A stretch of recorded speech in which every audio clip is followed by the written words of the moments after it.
राष्ट्रीय जनता दल समर्पित कार्यकर्ताओं का कब्रगाह बन चुका है। या आप जान जाइए इस चीज को कि आप धंधा कीजिए, बिजनेस कीजिए, ठेकेदारी कीजिए और चुनाव के वक्त आप अटैची लेकर के पहुंच जाइए, टिकट लीजिए और राष्ट्रीय जनता दल में विधायक और एमएलसी से लेकर के सांसद तक बनिए।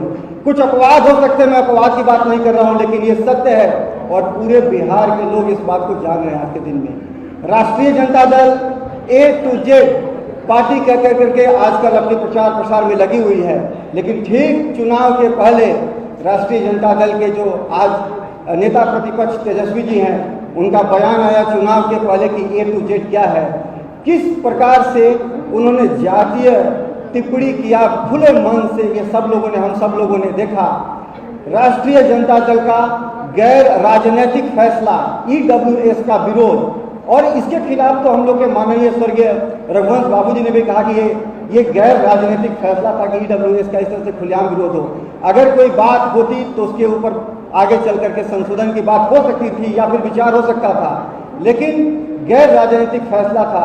और इन सब तमाम चीज़ों की वजह से राष्ट्रीय जनता दल से आम लोगों की दूरी पहले की अपेक्षा बढ़ी है।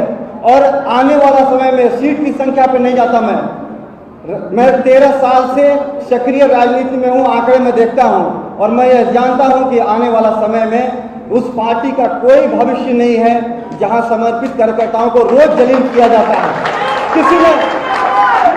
किसी प्रवक्ता ने कहा कि राष्ट्रीय जनता दल से नेता के बेटा के सहारे जदयू, ये बात नहीं है। राष्ट्रीय जनता दल के नेता के सभी बेटा क्यों जदयू की तरफ आ रहे हैं? क्योंकि वह अपने पिता को रोज जलील होते हुए देखते हैं।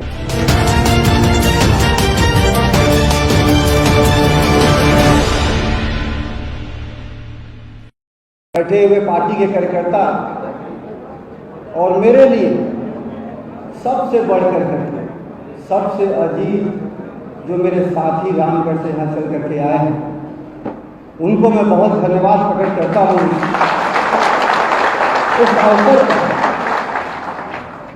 हम सब जानते हैं कि जिस धरती पर खड़े हैं ये सम्राट अशोक की बनाई हुई धरती है, और इसका गौरव अगर बिहार में किसी ने पुनः लाया है या भविष्य में इस गौरव को कोई आगे बढ़ा सकता है तो वह माननीय मुख्यमंत्री नीतीश कुमार जी है।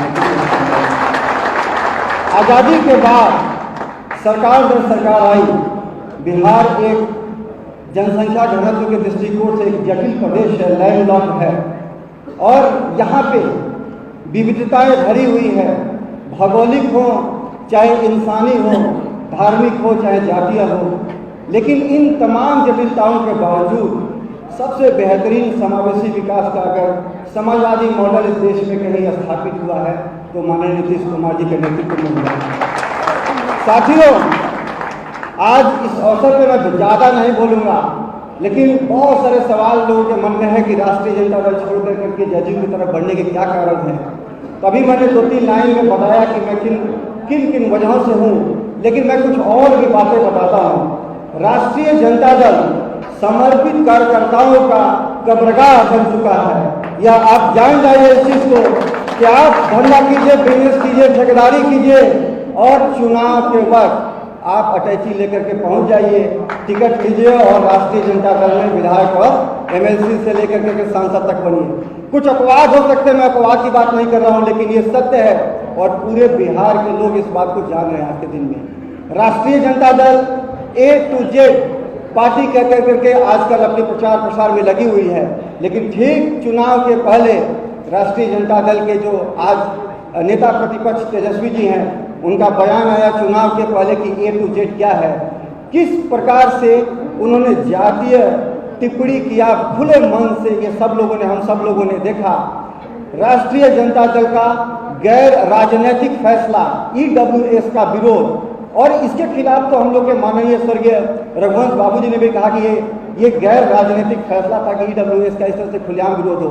अगर कोई बात होती तो उसके ऊपर आगे चल करके संशोधन की बात हो सकती थी या फिर विचार हो सकता था, लेकिन गैर राजनीतिक फैसला था। और इन सब तमाम चीज़ों की वजह से राष्ट्रीय जनता दल से आम लोगों की दूरी पहले की अपेक्षा बढ़ी है।